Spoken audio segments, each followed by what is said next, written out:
Existe verdade absoluta? Eu sou Ezequiel Gomes, você está no canal Vem Senhor Jesus e hoje eu quero fazer um react.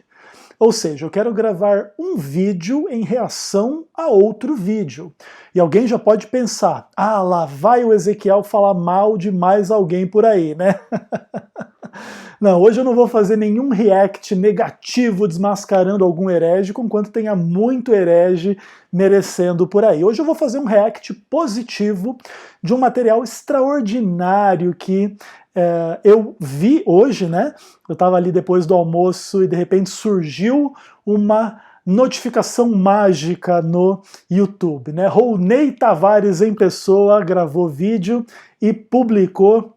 Fazia tempo que eu não via nada dele, né? Inclusive os últimos 3 vídeos do canal dele foram esse mês e o outro anterior a esse, 8 meses atrás. Então ele passou um bom tempinho aí sem gravar e a gente fica muito feliz que ele esteja de volta produzindo conteúdo de alta qualidade, fazendo uma discussão extremamente pertinente e que inclusive é uma das minhas preferidas discussões na história aí, na teologia, na filosofia, na ciência de uma forma geral, que tem que ver com a ideia de verdade absoluta. Então, eu vou colocando aí os trechinhos do vídeo do Rougney que eu vou separar para a gente conversar a respeito, e aí depois entro com as minhas considerações, tá bom? Então, com vocês, Rougney Tavares. Será que existe verdade absoluta?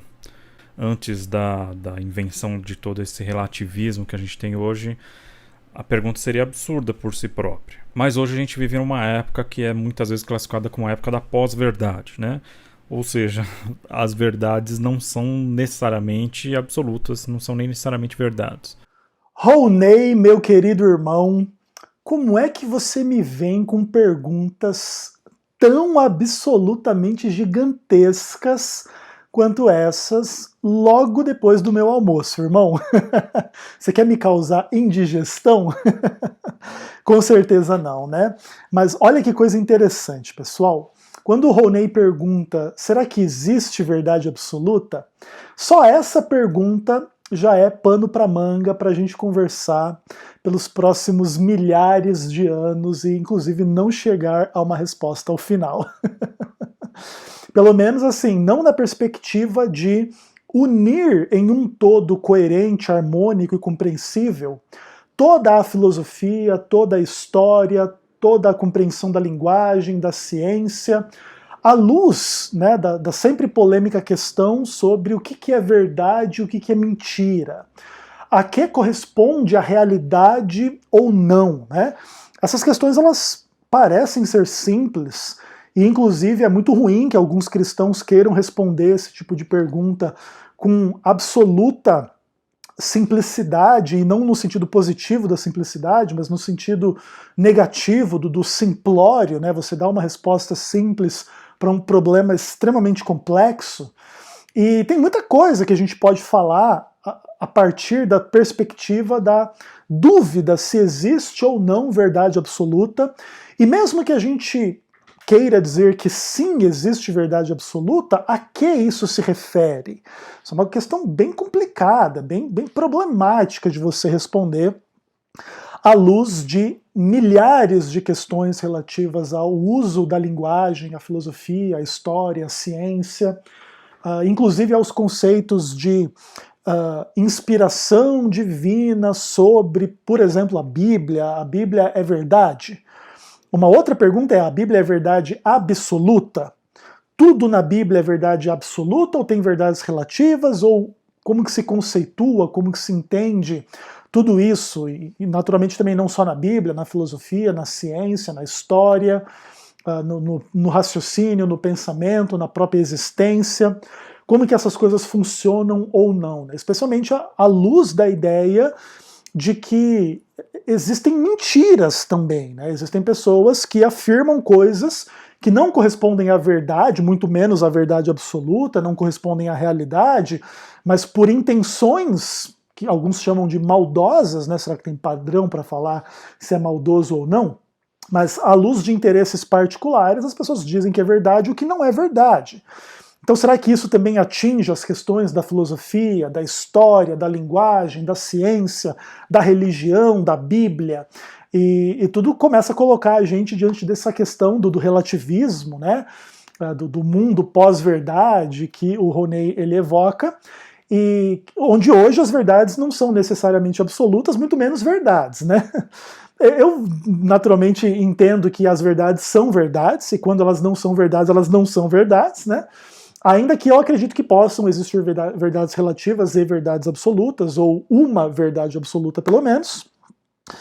E aí a gente vai pensar um pouquinho sobre isso, mas para começar a esquentar os motores a partir da perspectiva bíblica, a pergunta do Rounney, a reflexão dele, me faz lembrar de Oséias, capítulo 4, verso 1, onde a Bíblia diz assim, né? Ouvi a palavra do Senhor, vós, filhos de Israel, porque o Senhor tem uma contenda com os habitantes da terra, porque nela não há verdade, nem amor, nem conhecimento de Deus. Veja que coisa interessante, se você quiser começar a raciocinar e ver quanto que é complexo essa discussão filosófica. A Bíblia, a palavra de Deus, pretende ser verdade. E ela diz que na Terra não há verdade. Será que isso é uma negação de que essa Bíblia que está aqui nesta Terra é verdade? Ou simplesmente aqui nós temos uma perspectiva dentro de um contexto, e vista sob determinado contexto, determinado ponto de vista, na Terra não há verdade. É como quem diz, a Terra que não se submete a Deus, a Terra no contexto da queda, a queda, aliás, que traz o pecado e que inclusive surge no contexto da mentira que é contada, é uma mentira que seduz o homem a transgredir como se ele fosse atingir uma vida melhor, na verdade cria uma vida pior. Como que esses conceitos podem ficar bastante complicados, né? Então, em tese, a Bíblia, que é a verdade, está dizendo que nesse mundo aqui não tem verdade, né? E, naturalmente, tudo tem que ser entendido dentro de um sentido específico e de um contexto específico para que isso não seja autocontraditório, né? Se não tem verdade na Terra, a Bíblia está na Terra, a Bíblia não é a verdade. Você pode criar conclusões desse tipo, né? Raciocínios, silogismos, etc. E mais cedo ou mais tarde você vai se ver em apuros, né? Em relação a questões de contradição, de problemas.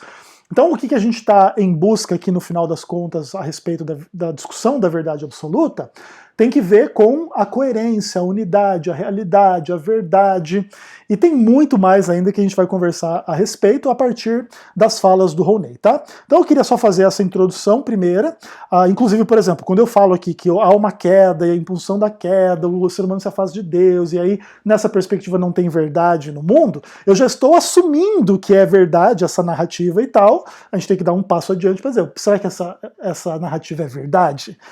Ainda mais verdade absoluta? Como é que é e como é que não é? Inclusive porque as narrativas bíblicas são cheias de lacunas, elas contam muito pouco da história, né?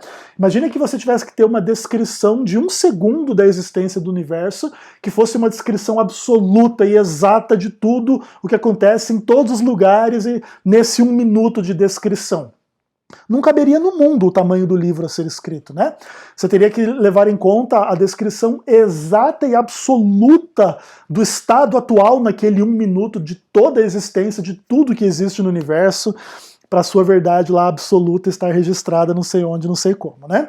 Então perceba que as discussões vão bastante longe, mas vamos parar de ouvir o Ezequiel, que é melhor ouvir o Rounney. Dá uma olhadinha aí. A afirmação de que não existe verdade absoluta é uma afirmação bastante desconfortável para quem é religioso como eu.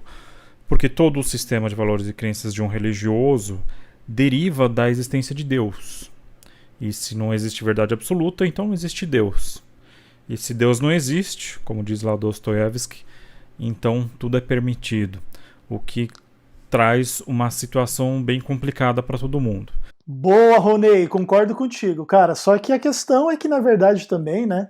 É verdade que a situação ela é complicada para todo mundo de qualquer perspectiva que você olhe esse assunto, né? Porque veja bem, a perspectiva de que talvez não exista uma verdade absoluta, ela deve ser incômoda para qualquer pessoa, não somente para o religioso.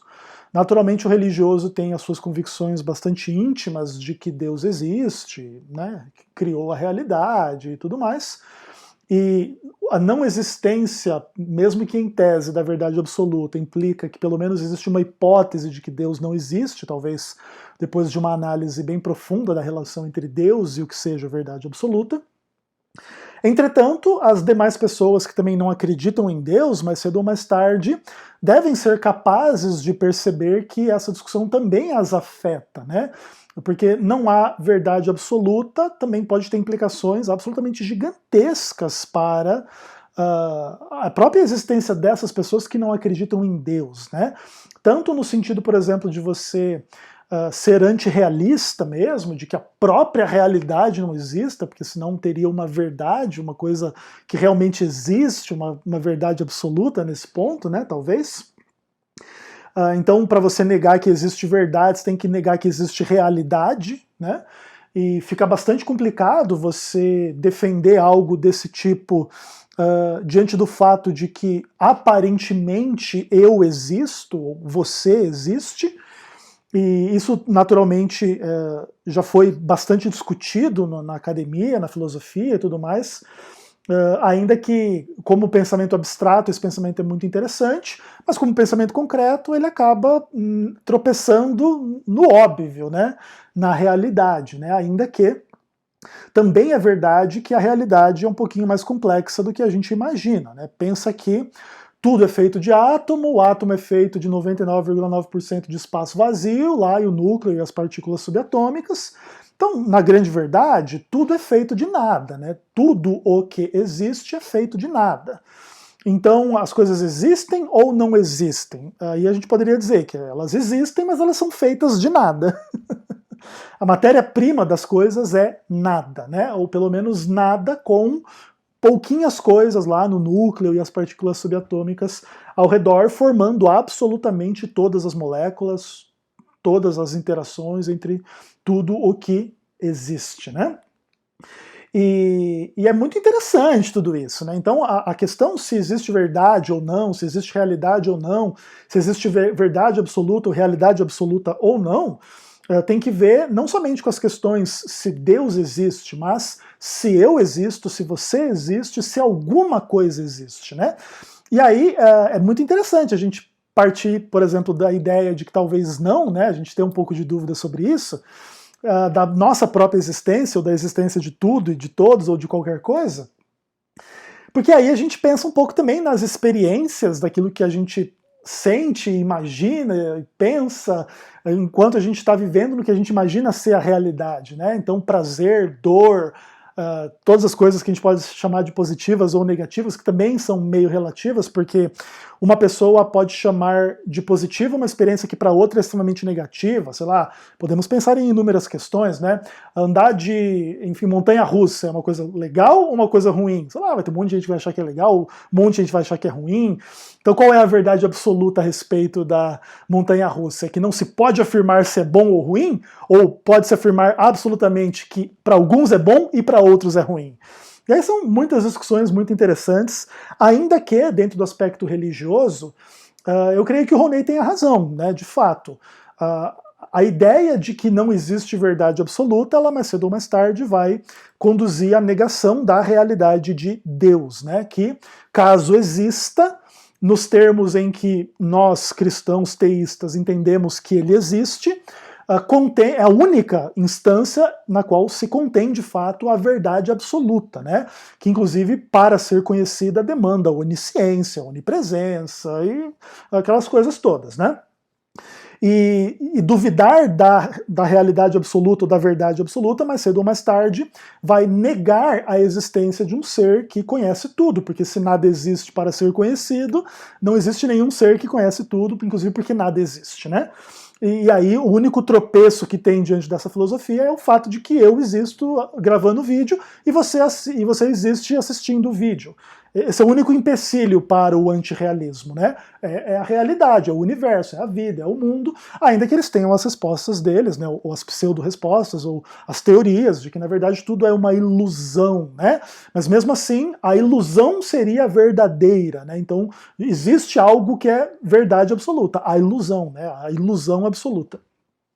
Então tudo isso é muito legal e muito interessante, vai muito longe, vamos ouvir um pouquinho mais do que o Ronei tem para nos dizer. Dá uma olhada aí. Na verdade, é difícil alguém realmente acreditar que não existe verdade absoluta. A gente pode partir para o questionamento radical de todas as coisas. O que é que a gente pode afirmar com certeza que é a verdade? Tudo aquilo que você conhece, tudo aquilo que você vê, tudo aquilo que você experimenta através dos seus sentidos, você não tem como provar que aquilo é real. Isso pode ser só uma experiência da sua mente. Em última instância, existe toda uma concepção filosófica chamada solipsismo. Em última instância, sua mente pode ser simplesmente uma mente flutuando no vazio. Tudo que você acha que está realmente acontecendo, tudo que você acha que é verdade, não é verdade. Só existe você, só existe a sua mente. Nem outras mentes existem, só a sua. Todas as outras mentes que você conhece são, na verdade, produtos da sua própria mente. Quer dizer, se tudo é tão questionável a esse nível, tem alguma coisa que você pode afirmar que é verdade? Segundo Descartes, existe. O que você pode afirmar que é verdade é que você existe. A sua mente existe, né? Se você pensa, então a sua mente existe, você existe, né? Cogito ergo sum, que é como ele falava, penso logo existo. Que é um argumento, na verdade, essa frase é um argumento de Descartes para afirmar que pelo menos uma coisa a gente pode afirmar com certeza, né? Pelo menos ele pode afirmar com certeza que ele existe. Você pode afirmar com certeza que você existe. Todo o resto seria questionável, né? Segundo essa perspectiva de questionamento radical, né? Você pode, na verdade, não estar agora vendo esse vídeo. Você pode estar no hospício imaginando que você está vendo esse vídeo. Você pode estar dormindo, sonhando que você está vendo esse vídeo. Então as experiências que você tem não necessariamente são experiências reais. Tá vendo até onde vai essa treta, pessoal? Esse negócio é infinito, cara. Muito interessante, muito legal ouvir o Ronei falar a respeito dessas questões, que são questões muito profundas, muito amplas, muito íntimas, muito complexas, né, do pensamento humano, que inclusive chega ao ponto de poder, em tese, questionar praticamente tudo e todos, né? E isso é tudo muito interessante, né? Como é que você faz para saber que você não é um doente mental que está num hospício e tudo isso que você chama de vida é um doente mental num hospício, imaginando coisas, sonhando, desejando, criando fantasias na própria mente e entrou tão fundo na loucura que começa a perceber a loucura como se fosse realidade, né? E daqui a pouco a realidade toma forma na forma de um mundo, né, que unicamente corresponde a projeções do próprio louco, que é a única coisa que existe, né? É o maluco sozinho, no nada, sonhando tudo projeção dele mesmo, né? Então ele criou na sua mente doentia todas as coisas, mas ele não consegue perceber que ele assim o fez, né? Isso tem implicações psicológicas, científicas, racionais, filosóficas e sociológicas e tudo mais. Então, na verdade, faz todo sentido, na verdade, essa teoria. Só pode ser esse débil mental que faz Jair Bolsonaro presidente do Brasil, né? Brincadeira, pessoal. Conquanto essa discussão tenha todas as implicações políticas, econômicas, de tudo, a gente está tratando um pouco mais em outro lado, né? O Ronei fala muitas coisas legais nessa parte aí. Ele fala que é difícil acreditar que não existe verdade absoluta, porque na verdade essa é uma negação da realidade. Por exemplo, mesmo alguém que acredite que na verdade só o que existe é uma mente doentia no nada imaginando tudo, pelo menos uma mente doentia no nada imaginando tudo existe, né? Então essa seria a verdade absoluta, né? Porque o não haver verdade absoluta indica que não há verdade. Você pode tirar o adjetivo absoluto. E não havendo verdade, não há realidade, né? Nada existe, né? Então, se nada existe, é muito difícil explicar as nossas experiências, as nossas sensações. Conquanto filosoficamente se possa questionar isso, especialmente a partir de perspectivas da relação entre a mente e o corpo, por exemplo. Vamos pensar assim, que dentro de um estado mais ou menos saudável, as pessoas, se elas forem atacadas por, enfim, uma paulada, um tiro, um soco, elas sentem dor. Agora vamos pensar num problema, sei lá, uma fibromialgia, acho que é um do tipo de doença que é bem psicossomática, que a pessoa sente dores, tal, mas ela não levou soco, tiro, porrada, não aconteceu nada. É uma coisa mental. Às vezes o que é uma coisa mental pode ter um reflexo real no corpo.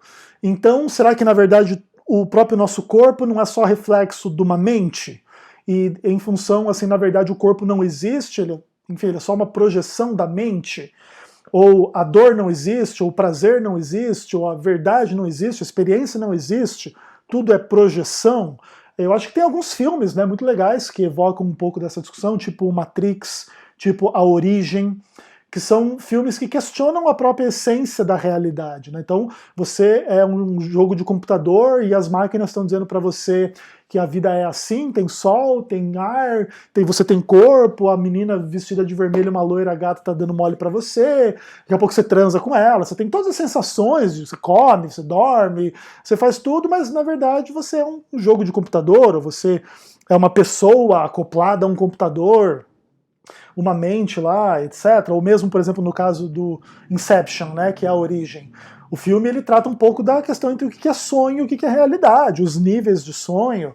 Então você pode ter 2, 3, 4 níveis, você acorda de um nível 4 para o nível 3, continua dormindo, né? Inclusive isso tem um monte de assim, história e filosofia e religião em torno dessas coisas, né? Se eu não me engano, acho que são os Hare Krishnas, né, que creem que Vishnu tá dormindo, na hora que ele acordar acaba o mundo, né? Tipo assim, tudo está nele e ele tá dormindo, né? Enquanto isso, tudo existe, tudo acontece, a hora que ele acorda, volta-se à realidade, não existe mais nada, né? Não tem mais mundo, não tem mais pessoas, não tem mais ninguém, né? E, inclusive, também isso tem várias implicações para a própria existência do Deus lá que a gente crê que existe, que é a verdade absoluta, né? Se em tese só existe uma mente, ou se existe uma suposição de que uma das hipóteses aí é que não existe nada, a não ser uma mente projetando tudo, esse pode não ser eu, né? Pode ser Deus, né? E talvez eu possa ser Deus, ou eu projeção de Deus, eu projeção da mente de Deus, que não tenho existência própria, mas tenho existência dentro da relação projeção com aquele que projeta. Aí eu já sou o projeto do projetador, a criatura do criador. Será que é isso? Será que é mais ou menos isso? Ou, por exemplo, num caso como esse, como que você começa a pensar a respeito de Deus, né? Por exemplo, vamos trabalhar que ele é uma mente que projeta tudo, mas ele projeta isso conscientemente ou inconscientemente? Ele tem poder de projetar o que ele quiser ou não, então as coisas correspondem ao que ele quer ou não. E o que é a verdade absoluta? Ou ele projeta, ele é capaz de projetar coisas que têm vida própria, algo do tipo livre-arbítrio. Tudo isso começa a questionar fundamentos e questões muito amplas, muito íntimas, muito profundas da existência, né? Daquela ideia do eu penso, eu sinto, logo eu existo. E tudo aquilo que eu penso e que eu sinto está contextualizado na minha relação com coisas e pessoas e lugares e tempo, né?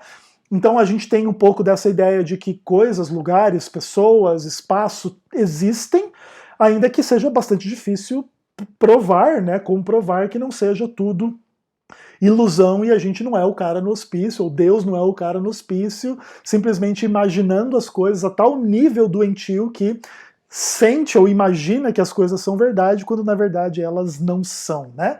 Tudo isso é muito interessante, tem muitas implicações, vamos trabalhar um pouquinho de mais algumas implicações a partir do que o Ronei fala. Dá uma olhada.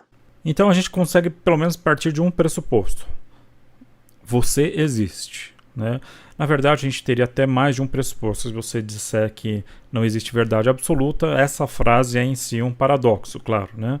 Porque se não existe verdade absoluta, você não pode afirmar com certeza absoluta que não existe verdade absoluta. A afirmação de que não existe verdade absoluta é, na verdade, a confirmação que sim podem haver verdades que são absolutas. Pois é muito comum quando a gente discute esse assunto que os cristãos levantem um pouco dessa ideia de que se não existe verdade absoluta, essa negação seria uma verdade absoluta e ela negaria a própria negação, né? Então você estaria diante de uma contradição lógica, de um paradoxo no sentido de contradição mesmo, né? De algo incoerente, né? Então afirmar não há verdade absoluta é uma mentira, né? Porque, caso verdadeira, essa afirmação conduziria à negação do que está afirmado, ok? Então isso é uma coisa importante de entender, que inclusive remonta a toda a problemática da questão, que é como que você articula de maneira coerente as realidades que são inquestionáveis daquelas realidades que são questionáveis, mas são hipotéticas. Então, por exemplo, vamos tratar com a noção de que eu tenho a sensação de que eu existo, ok? Essa é uma questão que pode ser trabalhada em mim, de mim mesmo, por mim mesmo, então eu posso me tocar, posso fazer experimentos com o meu próprio corpo, eu posso me colocar no caminho de prazer e dor para tentar, né, olha, ok, as sensações estão aqui, então, em tese eu não estou sonhando, ainda que alguns sonhos são bastante vívidos e as pessoas também têm sensação, até porque elas estão vivas enquanto sonham, então algumas sensações de quem está vivo, então acompanha quem está vivo sonhando, né? Então você pode ter prazeres sexuais sonhando com sexo, você pode ter prazer de quem tá se alimentando, mas tipo tá, sei lá, enfim, digerindo comida enquanto você dorme, ou você tá com sabor de comida que você acabou de comer depois que você foi dormir e escovou os dentes, sei lá, enfim. 1.000.000 de questões você vai, de alguma maneira, tentando perceber que você existe, tentando comprovar, tentando gravar um vídeo e dizer pra galera, pessoal, vocês estão me vendo? Aí alguém responde nos comentários, sim, estamos vendo. Opa, então aparentemente eu tô meio que conseguindo comprovar que eu existo, eu tô aqui, alguém tá respondendo, né? E claro, se você quiser ficar pressupondo que é tudo projeção da sua própria mente já é um pouco problemático, mas seja como for, as projeções da minha mente estão me respondendo. Vocês podiam me mandar dinheiro também, né, projeções da minha mente, ia facilitar bastante a minha vida, tá? Seja como for, tudo é muito interessante, né? Agora também existem aquelas coisas que não dá para comprovar, né? Tipo assim, por exemplo, as pessoas têm desejos e intenções. Agora, quais são especificamente os desejos e as intenções das pessoas?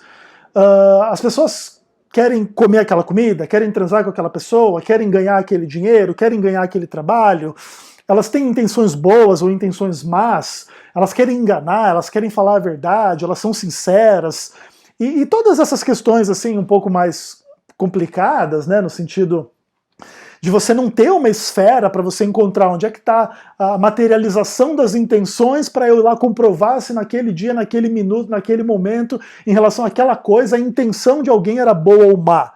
Não é possível assim fazer. Então, por exemplo, existem coisas que podem ser verdades absolutas. X pessoa estava com a má intenção de cometer um assalto, mas o assalto não foi cometido por alguma questão, etc, não sei o quê. Você nunca vai conseguir ter acesso a isso, pelo menos assim humanamente, aparentemente não.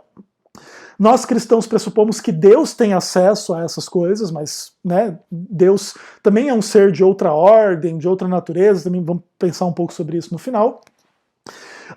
Mas aí o que acontece? Essas questões elas podem ser a verdade absoluta, que o cara teve uma má intenção, mas é absolutamente impossível comprovar ou negar que foi ou não é, ou não foi a boa ou a má intenção, por exemplo, entendeu? Então, inclusive, esse é um dos aspectos que torna essa discussão bastante complexa, né? Existem coisas que podem ser comprovadas, existem coisas que não. Aí entra um pouco, inclusive, das questões científicas, né? As questões científicas, elas se limitam às coisas que, em tese, podem ser testadas, comprovadas, as hipóteses podem ser trabalhadas, os resultados podem ser vistos, produtos e serviços e soluções e questões podem ser desenvolvidas com base naquilo, mas é tudo meio limitado. Você não vai conseguir colocar anjo, Deus, intenções do coração das pessoas no laboratório para fazer esses mesmos testes, né? Você pode tentar fazer testes também com as questões, vamos todo mundo orar e vamos ver se acontece alguma coisa e vamos tentar quantificar se acontece ou não. Essas coisas também existem, mas não se chega no ponto de poder, né, colocar no tubo do ensaio Deus, anjo, intenção e oração e coisas desse, questões psicológicas mesmo, né? Mesmo essas coisas de doença mental, doença psicossomática, como que funciona essa dinâmica daquilo que, em tese, é mais etéreo do que mais material, do que mais palpável, ao mesmo tempo. Por exemplo, intenções são coisas não reais e tijolo é real? Não, intenções são reais e tijolo é real, ainda que são ordens de realidade, de natureza diferentes, né? São ordens de existência, né? Depois a gente pode pensar em números, conceitos, linguagens, um monte de questões assim conceituais, né? Tanto da matemática quanto da linguagem, que existem, mas existem num âmbito um pouco mais do abstrato versus o concreto, que também entra um pouco nas discussões já antigas, né, de alma e corpo, né, e matéria, na verdade, né, ou inclusive o mundo das ideias, o mundo da matéria, então tudo isso também precisa ser trazido para a hora da complexidade de tentar analisar essas coisas. Mas continuemos com o Ronei, dá uma olhada aí. E aí a gente vai questionar toda a frase, né? Existe verdade absoluta? Primeiro a palavra existe, né? Vamos entender cada uma dessas palavras que significam para a gente entender a frase. A palavra existir, como a gente já viu, ela pode significar várias coisas. Mas, de alguma forma, se uma coisa existe, ela existe tanto quanto a sua mente existe, como você existe. Como a gente verificou, se você pensa, uma coisa é verdade, você existe. Se você existe e a sua mente existe, a gente também pode deduzir que as coisas que a sua mente percebe existem também, porque a sua própria mente, essa mente que existe, consegue diferenciar coisas que são reais e coisas que são produtos dela própria, que não são reais. Então, as coisas existem não só dentro da sua mente, as coisas existem no mundo real. É claro que a crença de que existe um mundo real e a sua mente não está simplesmente flutuando no vazio é a primeira crença que todos nós temos. Na verdade, se você não para questionar essas coisas, você segue a sua vida acreditando que você existe, que as coisas existem, que as outras pessoas existem, né? É uma crença que a gente adota e não é irracional você adotar essa crença. Então a existência pode se dar num nível metafísico, existência de coisas que não necessariamente existem no mundo real, mas que existem, conceitos abstratos, números, por exemplo, né? Eu acho sempre esse um conceito interessante. O número 3, ele existe, mas ele não existe no mundo real. Você não encontra o 3 ali na esquina, mas a ideia de 3, ela realmente existe. Muito bom, muito interessante a discussão do Ronei. Claro, eu creio que aqui, como ele está entrando numa discussão mais pesada, ele está com uma dificuldade um pouco assim de expressar, né, os conteúdos, até porque eu acho que ele deve ter gravado de uma forma bem livre, né, mesmo tendo um esboço assim e tal. Mas o que acontece? Ele agora se propõe a começar a discutir um pouco da pergunta, né, existe verdade absoluta? E a primeira coisa que ele fala é a respeito dessa coisa da existência, do verbo existir, né, que como qualquer verbo, como qualquer palavra, pode ter múltiplos significados, múltiplos sentidos, e ele faz assim uma argumentação bastante simples de que a existência ela é análoga a essa sensação de que eu existo, né? Então eu penso, logo eu existo, então eu percebo as coisas ao meu redor, logo as coisas ao meu redor existem, né? Então, existe um pouco dessa contraposição, que ela é dedutiva, né? Aí tem um pouco das discussões também dos argumentos indutivos e dos argumentos dedutivos em relação às coisas, e que essa é uma crença natural de que as coisas existem porque eu existo e eu, como alguém que existe, percebe as demais coisas existindo, tipo essa moto passando aí fazendo barulho, e o motoqueiro, e a gasolina, e tudo que envolve na existência do mundo para essa moto existir e tá passando aí causando barulho, e vocês são prova, vocês, projeções da minha mente, são prova de que essa moto e esse motoqueiro existem. E as coisas são bastante interessantes, né? Ele diz assim que não é irracional pensar dessa forma, ainda que tenha toda a treta dos antirrealistas, né? Para dizer que, na verdade, tudo pode ser projeção da mente, e aí o Ronei fala uma coisa com a qual eu não concordo, né? Que a nossa mente ela consegue diferenciar o que existe do que é fruto dela própria. Veja, eu creio que a mente saudável, em tese, talvez a gente possa dizer isso, mas a mente doente não. E eu acho que, inclusive, as doenças mentais elas impõem algumas questões bastante graves para essas discussões, né? Não quer dizer que tudo se torna relativo porque existem doentes mentais, mas quer dizer que a existência dos doentes mentais às vezes nos fazem questionar as nossas próprias certezas, né? Será que nós também não somos uma espécie de doente mental? Ou uma espécie de, ou várias espécies de doentes mentais? E a gente às vezes, como os doentes mentais têm dificuldades em relação à lógica ou a um monte de questões dado o mau funcionamento da sua mente, em tese, talvez nós também, inclusive na comparação de tese, né? Entre nós e Deus, nós somos um bando de doente mental, Deus consegue pensar coisas que a gente não consegue. Deus está num nível que ninguém mais está, né? Então a gente também tem essa dificuldade. Se você compara o absoluto doente mental com você tem a impressão que você é superior a ele pelo seu raciocínio, pelos seus argumentos, pela sua linguagem, pela forma como você lida com as coisas, consegue se limpar, né, que já é um bom avanço para alguns deficientes mentais. Assim também, nós diante de Deus, Deus faz coisas que ninguém é capaz nem de imaginar, né? E a gente é um bando de débil mental diante de Deus, né? Então também isso é um pouco complicado, né? Até porque, por exemplo, no caso clássico de uma esquizofrenia da vida, né? Às vezes a pessoa de fato ela não consegue diferenciar aquilo que é um produto da sua mente daquilo que é real, né? Então tem filmes também, né? Uma Mente Brilhante, acho que é um dos mais famosos em relação a isso, né? Que tenta ilustrar um pouco essa coisa, né? Imagine você de fato estar convivendo com pessoas e coisas que na verdade não existem, né? Inclusive a gente fez a matéria de psicologia no seminário na época que a gente estudou, e a gente sempre brincava assim, né? Nós tivemos um grupo de 5, 6 alunos que fez o trabalho sobre esquizofrenia no caso, e sempre que a professora entrava na sala de aula para dar aula de filosofia, a gente se cutucava dizendo, você tá vendo ela?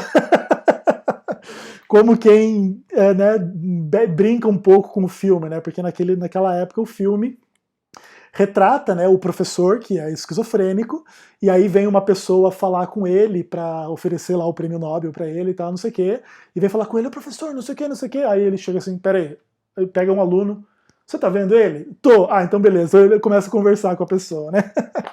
Então tudo é muito complicado, né? Eu entendo onde o Rougney quer chegar, concordo com ele em grande medida, ele tá de fato lidando com um assunto complicado. Se é racional ou irracional crer que as coisas existam, ou é melhor pressupor que nada existe e tudo é projeção de uma mente, é uma discussão complicada. Eu acho que as duas coisas têm a sua lógica. O antirrealismo tem a sua lógica, o realismo tem a sua lógica, vamos chamar as escolas dessa forma.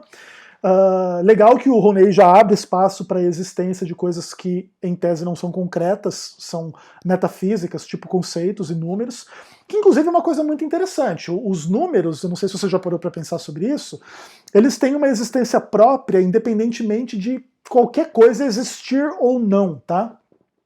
Pensa, por exemplo, pensa que nós descobríssemos hoje que, na verdade, os átomos eles são feitos de unidades bem pequenas, que são partícula subatômica da partícula subatômica da partícula subatômica, vamos chamar de quark, tá?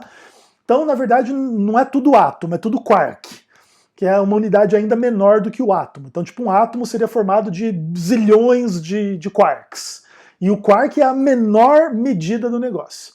Então, vamos pensar aqui, se você pudesse calcular o número exato e o número total de todos os quarks, de todas as galáxias, todas as estrelas, de tudo que existe, beleza? Assim, em termos materiais, que é tudo feito de quark, ok? Aí você chega nesse número que é infinito do infinito vezes infinito elevado à 10ª potência. E aí você tem lá o número exato da quantidade de quarks que existe no universo.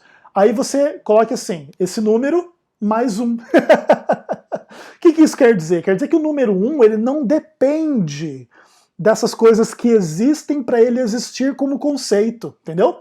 Inclusive não só o número 1, mas toda a matemática, todos os números eles não dependem de existência concreta para existirem como conceitos, né? Então os números eles têm uma existência própria independentemente de qualquer outra coisa. Isso também tem implicações muito interessantes para a própria ideia da existência de Deus, que em tese existe a despeito de qualquer outra coisa. Inclusive é relativamente diferente em relação a tudo demais o que foi criado, ele tipo não é criado, né? Então tudo vem a existir, mas Deus nunca veio a existir. Então também tem umas coisas interessantes, e também essa ideia de que nem tudo é concreto e material, né? Que inclusive remonta à discussão do corpo e da alma, mas que também é a discussão, na verdade, do corpo e da consciência, né? A nossa consciência, ela é matéria ou ela já é imaterial, vamos pensar assim, né? Então, por exemplo, quando dói, quando eu sofro, eu recebo uma injeção no dente, enfim, alguma coisa do tipo assim, o que dói? Dói a matéria ou dói a consciência que é imaterial ou que tá no caminho da imaterialidade, entendeu? Então essas discussões são muito legais, muito interessantes. A discussão sobre o que é existir, o que era o ser, é a discussão infinita também, né? Tem aqueles livros gigantescos, O Ser e o Tempo. O que é existir? O que é o ser? O que é a existência?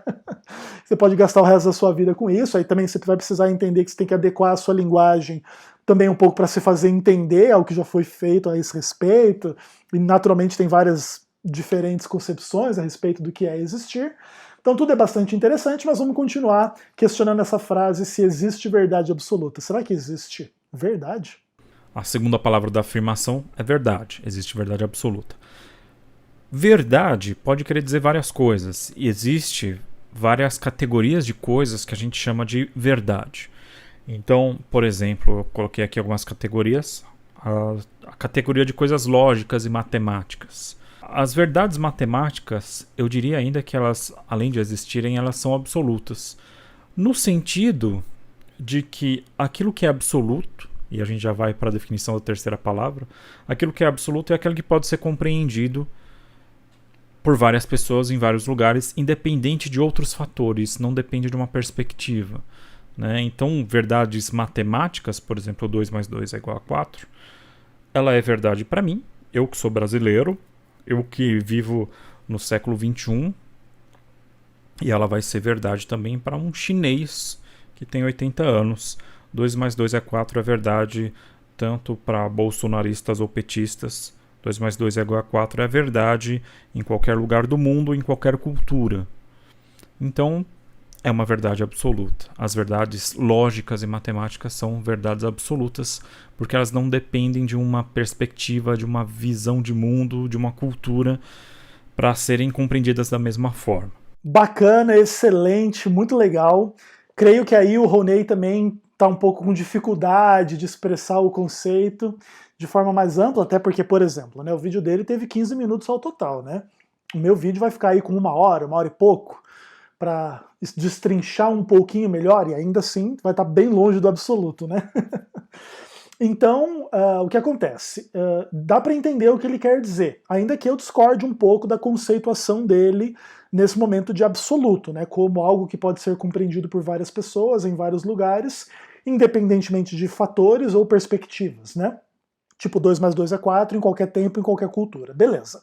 Eu concordo, sim, que as questões matemáticas dos números naturais, enfim, elas são verdades, independentemente de tempo, de cultura, das coisas existirem ou não existirem, em termos abstratos e conceituais. Beleza, concordo, sem nenhuma dificuldade. Ainda que se você colocar naturalmente não números naturais e somar eles, eles podem ser qualquer coisa, né? Tipo 1 mais 1, $1 mais R$1. Em reais. Então o dólar está R$5, o real é R$1. Então 1 mais 1, $1 mais R$1 é igual a 6, né? R$6. Ou igual a R$1,60 de dólar, ou a $1,60 de dólar. Sei lá, enfim, coisas desse tipo, entendeu? Então os números naturais, essas somas todas, elas só são absolutos e reais quando você está falando dos números em si, não quando os números representam outras coisas, né? Aí já acabou a verdade absoluta da matemática também.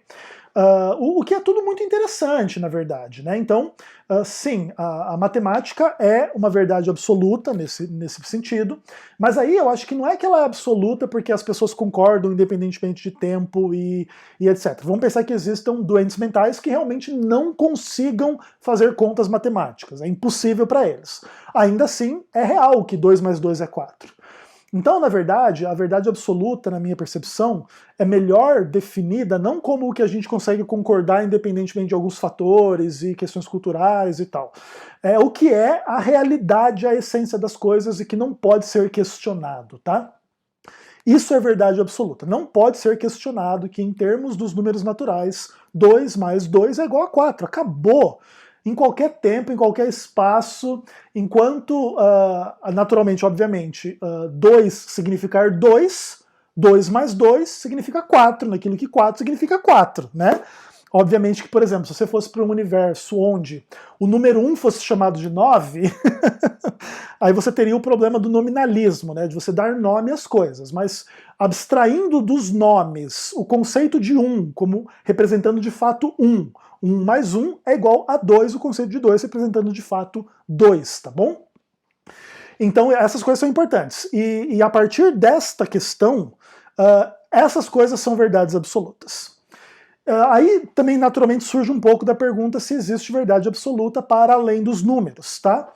E qual que é a minha percepção? A minha percepção é que sim, ainda que ninguém vá dizer o que seja a verdade absoluta, porque aí a verdade absoluta é a realidade, especialmente sobre tudo e todos. Aí, claro, você pode ver essas coisas em conjunto ou no total, né? Ou em partes separadas ou no total. Por exemplo, é uma verdade absoluta que o Ezequiel existiu do ano de 1981 até o ano de 2022, onde ele morreu, num acidente. Tipo assim, entendeu? Pensar que de fato eu morri lá em 2022. Então tá aqui, entendeu? Nesse período aqui ele existiu, ok, beleza. Se isso for comprovado, se isso pudesse ser provado de forma que não pudesse ser negado, é uma verdade absoluta, acabou, ponto. Aí, na verdade, o que acontece é quem pode ter esta perspectiva do absoluto para provar ou comprovar o que é verdade, né? E aí entra um pouco a noção de Deus, né? Pelo menos até onde eu entendo a verdade absoluta, a única pessoa que sabe a verdade absoluta é Deus, é a única pessoa que pode provar ou comprovar tudo o que aconteceu em todos os espaços, em todos os momentos, dada a sua onipresença, sua onisciência, etc. Ok? Dada a sua natureza essencial dele mesmo, né? E esse ser é verdade absoluta que ele existe, é verdade que tudo que ele criou existe nos termos em que ele criou, e toda a história aconteceu nos termos em que ele viu acontecer, e tudo o que depois de vir à existência também pode testemunhar, enfim, seres que tiveram consciência, e eu, por exemplo, se for ressuscitar depois da minha morte lá em 2023, quando eu morri em 2022, eu posso dizer, realmente, ó, eu concordo, eu vivi aquela época mesmo, viu? Só que, claro, nesse ponto você está trabalhando com conceitos, né, hipóteses, ideias relativas aí à existência do próprio Deus, em função da existência da própria criação, que aí não é só número, é tudo que de fato existiu e existe. Então Deus criou seres que têm um corpo material e uma consciência material, ou que têm intenções, ou que têm sentimentos, ou que têm história, ou que têm pecados, e isso tudo se manifesta de forma XYZ. É uma loucura absoluta, assim, você começar a contemplar essas coisas, né? E a verdade absoluta, na verdade, é a descrição total, completa e restrita de tudo e todos que não pode ser questionada, porque ela é a própria realidade, ok? Essa é a minha percepção de verdade absoluta, mas vamos ouvir um pouquinho mais o Ronei. Mas nem todas as verdades são verdades matemáticas, são verdades lógicas. A gente também tem verdades estéticas, né? As coisas são belas. E existe uma certa verdade nisso. Quando eu vejo algo e identifico aquilo como belo e falo aquilo é bonito, aquilo é uma verdade. É uma verdade para mim. E outras pessoas podem não achar bonito. E aí a gente entra em toda uma questão que é mais complicada, né? Porque ao mesmo tempo que as verdades estéticas elas são subjetivas, elas não são totalmente subjetivas, porque existe algo que muitas pessoas reconhecem como belo e que se tornam, inclusive, referência de beleza. Então, talvez as belezas, as coisas estéticas, elas não estejam na mesma categoria de outras verdades para a gente colocar como absoluto ou não. Fantástico, Ronei, concordo, acho muito legal a discussão. E aí, dentro desse ponto, a gente começa a entrar numa seara muito legal, que tem que ver com o fato de que as percepções a respeito das coisas, conquanto às vezes podem ser padronizadas dentro de um grupo, dentro de uma cultura, dentro de um momento histórico e tudo mais, essas percepções elas contêm juízos de valor diferentes, né? Então, opiniões diferentes e percepções diferentes, por exemplo, entre o que é belo e o que não é belo, né?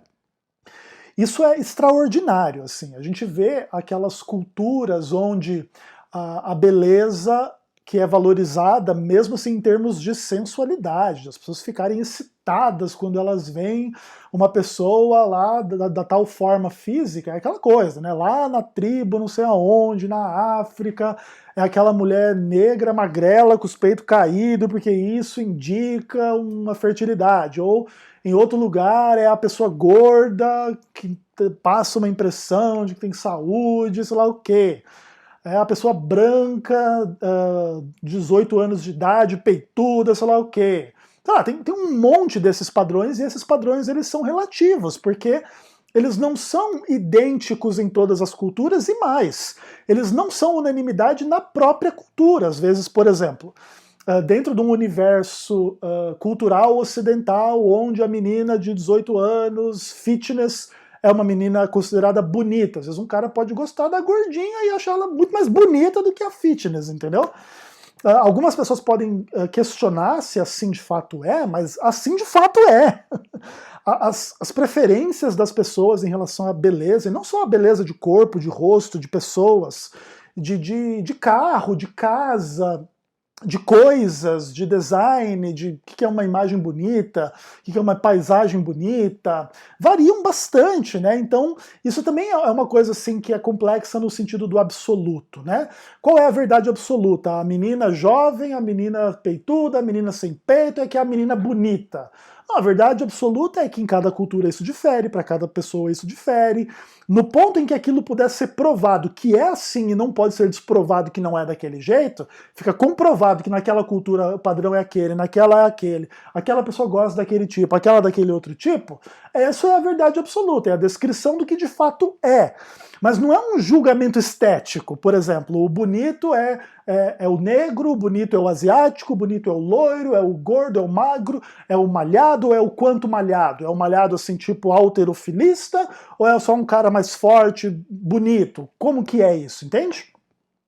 A verdade absoluta nesse caso, ela não pode ser estabelecida em termos estéticos, né? Porque no caso ela teria a implicação de que existe um padrão universal que na verdade não se concretiza de forma universal. As pessoas discordam sobre o padrão de beleza, por exemplo, das pessoas, né?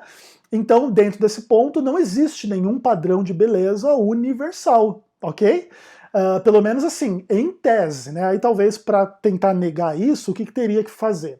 Teria que ressuscitar todas as pessoas de todos os tempos, manter intactas as suas sensibilidades, e aí apresentar todas as pessoas que já existiram diante umas das outras, para dizer, por exemplo, aquele padrão que 100% de todas as pessoas que já existiram em todos os tempos, com as suas sensibilidades intactas, dizem aquela é bonita. Aquele seria o padrão de beleza, mas obviamente que isso é humanamente impossível você fazer, né? Em tese, Deus pode fazer isso, talvez inclusive vá fazer, mas aí é uma outra treta, entendeu? Aí é uma pressuposição que Deus existe, que Deus vai ressuscitar todas as pessoas que existiram em todos os tempos, e tem o outro problema. Se Deus vai ressuscitá-las do jeito que elas foram quando elas existiram, ou se vai haver uma transformação. Porque aí havendo transformação, tanto nas pessoas que veem as outras, como na própria pessoa, tipo, eu vou ressuscitar, mas lá no céu eu vou ser mais bonito que eu era aqui na Terra. Aí no final vai todo mundo olhar, todo mundo é bonito, mas não era assim antes, entendeu? Então a verdade absoluta também ela vai ter essas implicações bem interessantes a respeito das questões estéticas, mas as mais complicadas vêm a seguir. E o certo e o errado, é absoluto ou é relativo? E existem verdades, e aqui a gente entra numa questão que é um pouco mais complexa e que já começa a entrar na questão religiosa, que existem verdades éticas. Existe aquilo que é certo e o que é errado. E as verdades éticas, elas merecem um pouco mais de reflexão. Porque se a gente diz que as verdades éticas são absolutas, aquilo que é certo e o que é errado é absoluto, ou seja, não depende nada de cultura ou contexto, a gente entra aí em algumas contradições. Existem questões éticas e morais que vão depender do seu contexto. Por exemplo, esse é um exemplo clássico, mentir é errado, só que você não pode afirmar que mentir é absolutamente errado, porque você pode imaginar um contexto em que mentir pode ser mais correto do que falar a verdade. Então o exemplo clássico é, você está na Alemanha nazista, você esconde judeus no seu porão, um oficial da SS bate na sua porta e pergunta, você esconde judeus no seu porão? E a maneira mais ética, a maneira mais correta de se você responder isso moralmente, é você mentir, dizer que não tem. Ou seja, a ideia de que mentir é sempre errado não é verdade. Podem haver contextos específicos onde mentir não é a coisa mais errada a se fazer. Inclusive, coisas mais fortes, como por exemplo matar, né? Matar é errado, matar é absolutamente errado. Depende, se você está matando para salvar a sua própria vida. Se você está matando uma pessoa para salvar outras milhares de vidas, porque aquela pessoa está tirando vidas, a coisa começa a ficar mais difícil de você dizer que são tão absolutas e tão independentes de contexto assim, né? Ou seja, as verdades éticas, elas não são absolutas, mas ao mesmo tempo elas não são totalmente subjetivas. Se você disser que o certo e errado é totalmente subjetivo, então, voltando para o exemplo da Alemanha nazista, então você não pode nem dizer que os nazistas estavam errados em matar, em tentar exterminar toda uma etnia baseada na ideia de superioridade das raças, né? Se você não acredita que existe certo e errado, então eles estavam certos dentro do ponto de vista deles, porque afinal de contas é tudo subjetivo, né? Mas ninguém vai defender essa ideia. Portanto, a gente vê que as verdades éticas, elas não são necessariamente absolutas, mas também elas não são necessariamente totalmente subjetivas. E existe um outro termo que se aplica melhor aí. As verdades éticas, elas são objetivas, mas não são absolutas. Elas não são subjetivas, mas elas são objetivas.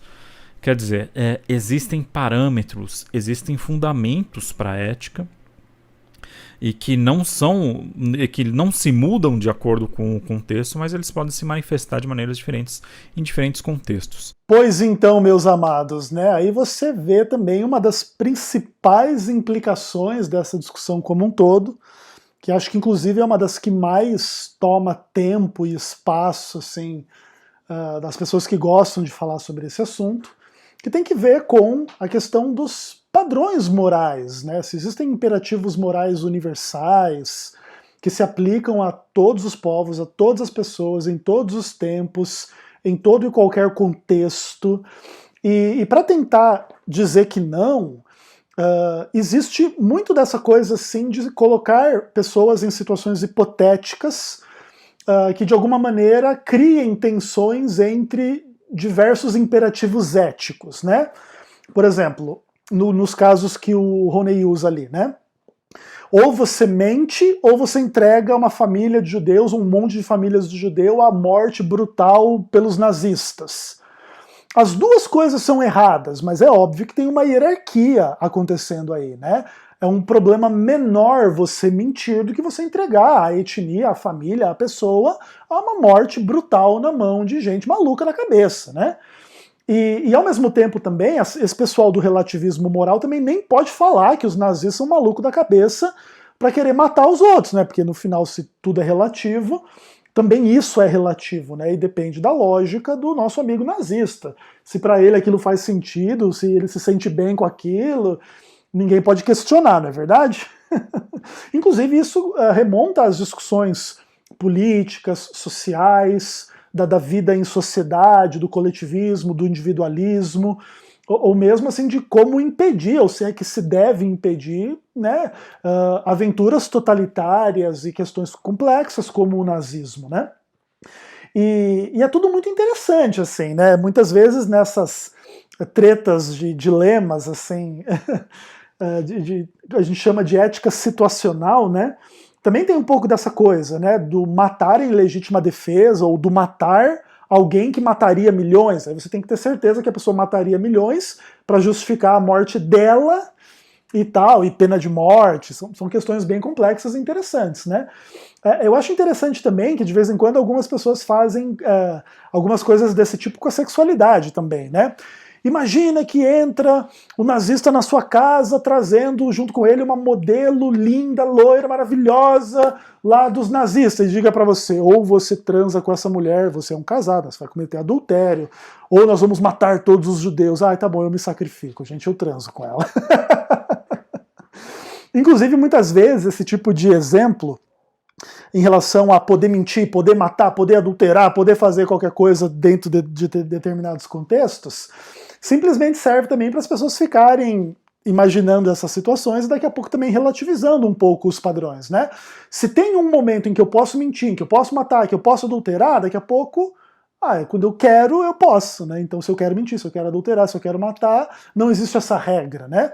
Então eu creio que, na verdade, o padrão absoluto nesse contexto aqui, ele cabe sim, mas a ideia seria o seguinte, é verdade absoluta que mentir é errado, que matar é errado, que adulterar é errado. Aí, claro, óbvio, né, eu também estou tratando isso do paradigma de que Deus existe, de que Deus assim define, na própria essência da realidade essas coisas estão escritas, e quando se adultera, se mente, se mata, se desestabiliza famílias, pessoas, sociedade, consequências ruins, e isso é natural que assim seja, porque assim Deus estabeleceu a criação, a relação entre as pessoas, a realidade. Então tudo é bastante complicado, mas a ideia é o seguinte, é absolutamente errado que mente, mas também é absolutamente verdade que mentir, nesse caso, é um problema menor do que entregar o judeu à morte. Tipo assim, entendeu? Você não nega que mentir é errado, e é absolutamente errado, mas você diz que nessa situação, mentir é menos errado e, portanto, preferível do que você fazer uma coisa pior, entendeu? Aí, nesse caso, a verdade absoluta tem que levar em conta todos os contextos onde essas coisas podem ser melhor ou pior e etc, tá? Então, eu, por exemplo, eu não concordo muito com a distinção do Ronei quando ele fala, não é absoluto, mas é objetivo. Não, eu acho que o problema permanece o mesmo, né? É absolutamente errado mentir, é objetivamente errado mentir, é objetivamente menos errado mentir do que mandar matar, é absolutamente menos errado mentir do que matar o judeu, entregar ele à morte, entendeu? Então acho que isso que é importante. E aí, claro, essa discussão também ela pode ser estendida bastante, mas vamos terminar com a última fala do Ronei. Dá uma olhadinha aí. Por fim, a gente tem aí o conceito de verdade bíblica. Né? A ideia de verdade bíblica é uma verdade absoluta ou não. Né? Na Bíblia, a palavra verdade, no Antigo Testamento, a palavra emet, no hebraico, ela é da onde vem a nossa palavra amém. Né? A palavra emet, às vezes, ela é traduzida também como fidelidade, porque a ideia de emet está relacionada à ideia de repetição. Por exemplo, né, a gente pode usar essa ideia nos ciclos astronômicos. Né? O Sol nasce e o Sol se põe. Então, a gente pode dizer que o nascer do Sol é emet, é verdade. Ele é tão verdade quanto ele é fiel também, né? É nesse ponto de vista que essas duas palavras elas estão conectadas no pensamento hebraico, né? Uma coisa que é verdade é uma coisa que você pode contar, porque você sabe que ela é fiel, ela acontece nos seus momentos em que você espera que ela aconteça, né? É uma coisa esperada, isso é uma verdade. Deus é emet nesse sentido, Deus é fiel, e Deus é verdadeiro, né? Você sabe o que esperar de Deus. Ele não é totalmente imprevisível, apesar de haver uma certa imprevisibilidade, porque Deus está acima da nossa compreensão, mas ele é fiel, ele é emet, ele é verdadeiro. E no Novo Testamento também existe uma certa discussão aí sobre a palavra verdade, principalmente no Evangelho de João. A verdade, ela aparece no Evangelho de João várias vezes, e de acordo com cada contexto ela parece querer significar uma coisa diferente. Então a gente tem, por exemplo, aquele verso conhecido lá de João 8, né? João 8, versos 31 e 32, diz o seguinte, né? Disse, pois, Jesus aos judeus que haviam crido nele, se vós permanecerdes na minha palavra, sois verdadeiramente meus discípulos, e conhecereis a verdade, e a verdade vos libertará. Aqui Jesus estava se referindo aí nesse ponto. Ele está falando que se as pessoas creem nele e permanecerem na palavra dele, eles conhecerão a verdade e a verdade os libertará. Então a gente vê aí uma relação entre o que Jesus está chamando de verdade e o que Jesus está falando que é a palavra dele. Existe uma relação entre essas duas coisas, né? Se você permanece na palavra, você conhece a verdade e ela te liberta.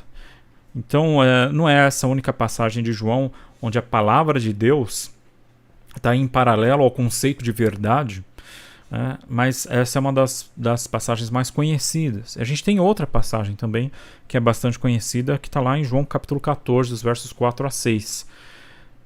que diz assim: Mesmo vós sabeis para onde vou e conheceis o caminho. E disse-lhe Tomé: Senhor, nós não sabemos para onde vais, e como podemos saber o caminho? Disse-lhe Jesus: Eu sou o caminho, e a verdade, e a vida. Ninguém vem ao Pai, senão por mim. Aqui, a ideia de verdade está relacionada diretamente ao próprio Jesus. Ele diz: Eu sou a verdade. Eu sou o caminho, a verdade e a vida. Ele próprio é a verdade. A verdade é uma pessoa, é Cristo, né? Então, ele sendo a verdade, é através dele, dessa verdade, que se chega a Deus, né? É através da verdade que se alcança a liberdade. Conhecereis a verdade e a verdade os libertará. Então, para concluir, eu diria que existem várias verdades. Algumas verdades são subjetivas, algumas verdades são relativas, algumas verdades são objetivas, e existem sim, na minha concepção, verdades absolutas. Se a gente pode dizer como uma verdade absoluta que você existe porque você pensa, então eu creio que a gente também pode dizer que aquele que te originou, porque nada passa a existir sem nenhum motivo, aquele que te originou, também ele é uma verdade absoluta. E a palavra dele e o seu filho também são verdades absolutas. Maravilha, Ronei, maravilha, meus queridos que ficaram aí pacientemente me ouvindo até esse momento, né? E quando a gente está terminando o vídeo, a discussão nem está começando, né? Porque nem dá para dizer que está começando, né? De tão gigantesca que é essa discussão, né? A discussão do que é verdade, não só na Bíblia, mas, enfim, à luz de questões filosóficas, históricas, científicas, é a maior treta, é a maior discussão, é a maior questão, que tem implicações para o indivíduo, para a família, para a igreja, para a sociedade, para a política, para a economia, para absolutamente tudo e todos, se é que existe tudo e todos, né? Será que a gente está no ponto de discutir? Sim, eu acho que pode ser discutido, eu acho que na verdade tudo pode ser pensado, tudo pode ser trabalhado, tudo pode ser imaginado. As pessoas devem ser livres para explorar as questões da epistemologia, as questões da filosofia, as questões da teologia. E o Ronei termina, naturalmente de uma forma singela, né, colocando as coisas de uma forma bem interessante. Ele diz que o conceito de verdade está muito conectado à ideia da fidelidade, da confiança, que tem um pouco a ver com regularidade, com você poder contar com aquilo. Eu acho que inclui tudo isso, mas eu acho que o principal ponto do que seja verdade é a realidade. Então, por exemplo, é a realidade que o Sol, né, ele aparece e desaparece no contexto de como que funciona o sistema solar e o universo e etc, e as estações, os movimentos e tudo mais. Então, o Sol, em tese, nasce, em tese se põe, e isso tudo tem uma regularidade, isso é absolutamente verdade, e etc. Sim, também, entretanto, é verdade que houve um dia diferente lá em Josué. Então veja bem, o que é a verdade absoluta? A verdade absoluta é que existe uma regularidade nesse ponto e existe uma exceção, ou algumas exceções, entende? Óbvio que para a gente realmente dizer isso, a gente tem que ter acesso à história, conseguir comprovar que aconteceu e ninguém conseguir desprovar e provar o contrário que não aconteceu. Mas assim sendo, se comprovando na realidade que tal aconteceu, ou que tal é assim e que tal acontece e é desse jeito e funciona desse jeito, a realidade, aquilo é verdade e é verdade absoluta. Aí, claro, existe uma questão das verdades absolutas, por exemplo, cada verdade, o Ezequiel está gravando esse vídeo, verdade absoluta. Você está vendo esse vídeo, verdade absoluta. Ou se a gente só deve usar a verdade absoluta para falar do todo. É verdade absoluta, é uma coisa só, né?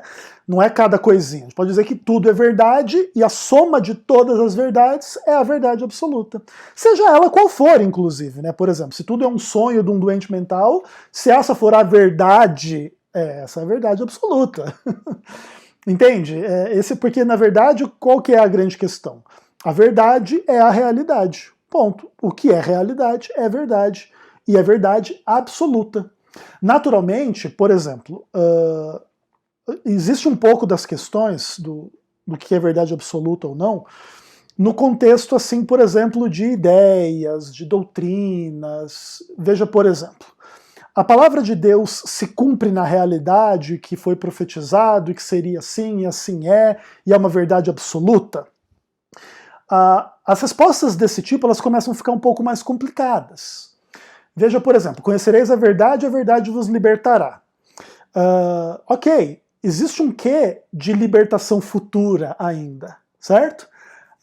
Eu já conheci a verdade já me libertou em alguns pontos, mas não em todos, eu ainda morro, eu ainda peco, eu ainda erro nos meus juízos, mas lá no fim, quando eu for ressuscitado, eu não vou mais pecar, não vou mais errar nos meus juízos. Então veja, a verdade me libertou, está me libertando e ainda me libertará. Esta obra ainda não foi concluída. Naquilo que ela já aconteceu em alguns aspectos, ela é verdade, mas não é verdade absoluta, porque ainda aguardam desdobramentos finais para que isso seja absoluto. Entende onde que essas coisas querem chegar? A Bíblia diz, não há verdade na Terra. Isso é uma verdade absoluta? Isso é uma verdade relativa? Em que sentido isso está dito? Jesus falou para a mulher lá adúltera, vai e não peques mais, era um sentido absoluto, vai e não seja humana e não tenha mais nenhum defeito que possa ser chamado de pecado, ou era vai e não adultere mais? Não adulterar mais é possível, ser um ser humano sem pecado absoluto não é possível. Então existem milhares de questões de discussão sobre interpretação, onde muitas vezes os cristãos querem usar a ideia de que existe uma verdade absoluta para ensinar um monte de idiotice, que Deus não gosta da música com bateria, de que você tem que ser vegetariano, ou sei lá, de qualquer questão, entende? E isso tudo é uma forma ruim de você usar a ideia da verdade absoluta, ok? Creio que o Ronei, inclusive, iria concordar comigo nesse aspecto. Então, pessoal, muito obrigado aí pelo react, aqueles que tiveram paciência de ouvir até o final. Vou deixar aqui no link, obviamente, a descrição aí, o canal do Ronei, se inscrevam, acompanhem, que é um material extraordinário que ele produz, apesar de não ser muito constante, mas vale muito a pena ver tudo que ele produziu se você ainda não viu, beleza? Então, por enquanto é isso, um abraço, até o próximo vídeo, se Deus quiser.